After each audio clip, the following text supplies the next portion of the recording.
तीन तलाक कानून मजहब के खिलाफ था? अरे आप हमें बताइए ना, तीन तलाक पर कानून मजहब क्या के हो खिलाफ रहा था? है? हम कभी झांकने के लिए गए हैं? साहब आप ही के पास हूँ। हमने कभी किसी साधु, किसी बाबा, किसी के लिए कोई आवाज उठाई है? नाजिया शांत रहिए। तीन तलाक हमें आप बताइए, हमने किसी पर आवाज? आप घुमा फिरा के मुसलमानों के खिलाफ बोलने वालों को ले आते हैं, या मुस्लिम बेटियों, मुस्लिम औरतों की भलाई के लिए था? आपको सही जानकारी नहीं है। आप जो लोग कानून बना रहे हैं ना, वो सिर्फ और सिर्फ 5 साल तक यही लोगों को दिखाते रहे। उनके पास नहीं थी बुलेट ट्रेन, उनके पास नहीं था, उनके पास नहीं थी 200 करोड़ नौकरियां, उनके पास नहीं था कुछ भी। हमें आप बताइए नाजिया, देखिए नाजिया से मेरी कोई बात नहीं है। राकेश भाई सुन लीजिए, नाजिया जैसी आजाद ख्याल लड़कियों को आप मुसलमानों के खिलाफ इस्तेमाल करना छोड़ दें। एक मिनट रुकिए। अच्छा रुकिए एक मिनट। शांत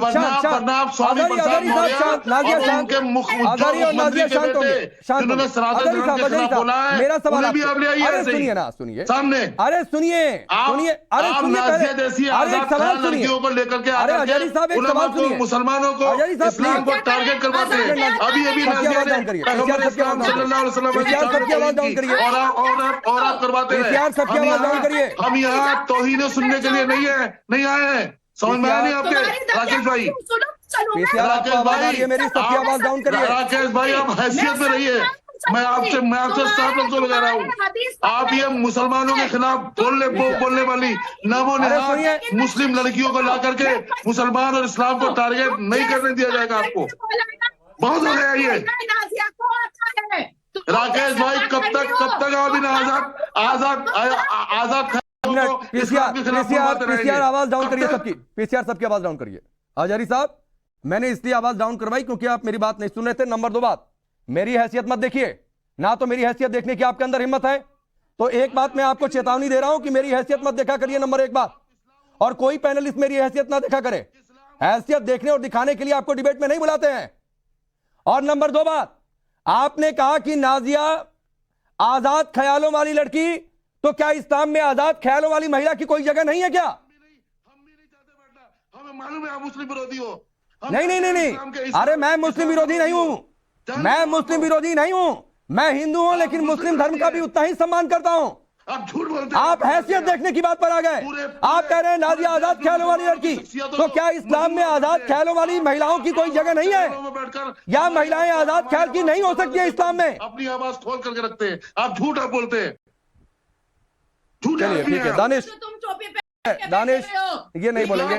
दानिश अब रुक जाइए, अजहरी साहब रुक जाइए। दानिश इतनी देर से और बड़ी शांति से इंतजार कर रहे हैं। रुक जाइए नाजिया, रुक जाइए। दानिश, 2 बातें, रुक जाइए नाजिया। क्या इस्लाम में आजाद ख्यालों वाली महिलाओं की कोई जगह नहीं है? जो बात अजहरी कह रहे हैं कि क्यों इतना तूल दिया जा रहा है, क्यों बुलाया जा रहा है नाजिया को, नंबर 1 बात। नंबर 2 बात, जो ओवैसी साहब ने कही, ये बार बार दाढ़ी, टोपी, शेरवानी, ये सब बातें करके लगता है कि मुसलमान आपके पक्ष में वोट करेंगे।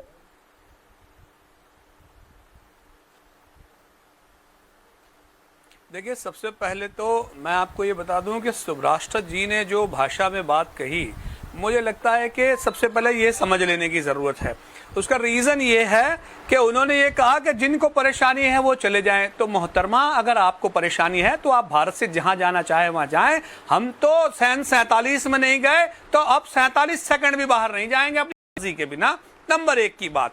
दूसरे नंबर की बात, अगर किसी मजहबी उलमा ने ये बात कही है एजुकेशन को लेकर, तो वो कॉन्स्टिट्यूशनल राइट है। लेकिन ये बेचारे अंधभक्त हैं, ये कभी कॉन्स्टिट्यूशन समझते नहीं हैं। बस वो अंधे में चले रहते हैं कि राम राज आ गया, राम राज। अच्छी बात है, राम राज आ जाए, राम राज के तरीके से आए, वो ज्यादा बेटर है। पर मुझे लगता है कि संविधान सबसे सटीक और सबसे सर्वोच्च और सबसे ऊपर है, और उसी संविधान में हमें कॉन्स्टिट्यूशनल हुकूक मिले हैं अपने इंस्टीट्यूट चलाने के लिए, रिलीजियस ग्राउंड पर भी और सोशल ग्राउंड पर भी। तीसरे नंबर की बात आपने कही कि भाई महिलाओं के, मुसलमानों के होने की बात कही, तो देखिए मैं आपको बताऊं इसके अंदर में कि इस्लाम के अंदर में हमारे यहाँ महिला या पुरुष का 7 जन्मों का साथ नहीं होता। अगर कहीं किसी शौहर कोई शराबी मिल गया तो अरे दानिश, ये सवाल ही नहीं था कि कितने जन्म का साथ होता है। दानिश, सवाल ये था कि क्या इस्लाम में आजाद ख्याल वाली महिलाओं की जगह नहीं है क्या? मत करिए। सवाल ये जो अजारी साहब कह रहे थे नाजिया को लेकर। देखिए, सुनिए मेरी बात, शिवराज साहब की बात पूरी हो जाए, फिर आ रहा हूं, 1 मिनट सुनिए मैं आपको बताऊं, सुनिए मैं आपको जवाब दूं। सवाल यहाँ ये है, सुनिए मैं जवाब दे रहा हूं, मैं जवाब दूं। सवाल यहाँ ये है कि इस्लाम अपने आप में आजाद है, लेकिन शरीयतन जो बैरिकेड्स हैं वो मेरे लिए भी हैं और महिलाओं के लिए भी हैं, पुरुष के लिए भी हैं, तमाम लोगों के। लेकिन अगर तुम अल्लाह के रसूल के कहीं कॉन्ट्राडिक्ट करोगे या कुरान को कहीं कॉन्ट्राडिक्ट करोगे तो मुझे लगता है कि शायद उसी लहजे में अज़हरी साहब ने कहीं कहने की कोशिश की है, वो अपनी बात खुद रखें तो ज्यादा बेटर है। लेकिन आप देख लीजिए, जिस दौर में अल्लाह के रसूल ने नबूवत का वो ऐलान हुआ, सबसे पहले महिलाओं की और बच्चों की सुरक्षा जो सुनिश्चित की, वो आप देख लीजिए तारीख में और किसी मदद में नहीं मिलेगी। आपसे कुछ कहना चाह रही है, सुन लीजिए उनको। बात की जाए तो महिलाओं को सबसे आपकी बात पर जो आपने शुभ रास्ता को कोट किया उस पर कुछ कहना चाह रही है, फिर आप उनका जवाब दे दीजिएगा। शुभ रास्ता। राकेश जी, मुझे लगता है दानिश जी की आदत हो गई है कि मेरी बात को तोड़ मरोड़ कर वो रखना चाहते हैं कि उनकी राजनीतिक रोटियां सेकी जा सके। मैंने ये कभी भी नहीं कहा कि मुसलमानों को चले जाना चाहिए भारत छोड़कर पाकिस्तान। मैं फिर से रिपीट कर रही हूँ, जिन उलेमाओं को ऐसा लगता है कि यहाँ रहने से उनकी बेटियों की इज्जत नहीं मिल पा रही है उनको, या उनके खिलाफ साजिश की जा रही है, या उनके लिए अलग स्कूल कॉलेजों की व्यवस्था की जानी चाहिए, वो पाकिस्तान की भाषा में बात कर रहे हैं। वो उस भाषा में बात कर रहे हैं जो भाषा देश के सेक्युलर संविधान से संगत नहीं है। मैंने उनके बारे में कही, लेकिन दानिश कुरैशी जिस पॉलिटिकल पार्टी से आते हैं और जो ब्रीफ उनको देकर भेजा जाता है टेलीविजन चैनल पर, वो अपने ब्रीफ पर अमल करते हुए ये सारी बातें कह रहे हैं। ये मेरे खिलाफ ही क्यों, ये नाजिया के खिलाफ भी बोलेंगे। ठीक है, आज आपके डिबेट में एक तेज तर्रार अच्छी अपने विचारों की प्रवक्ता को ऐसा कह दिया गया कि ये खुले ख्यालों वाली लड़की हैं। और क्या आप और हम राकेश जी नहीं समझते कि जिस भाषा में इसका प्रयोग किया गया उसका लोक में क्या होता है? थोड़ा समय कम है दानिश, जल्दी 30 सेकंड में जवाब दीजिएगा। इस बात पे दानिश कुरैशी का तो मुंह नहीं खुला।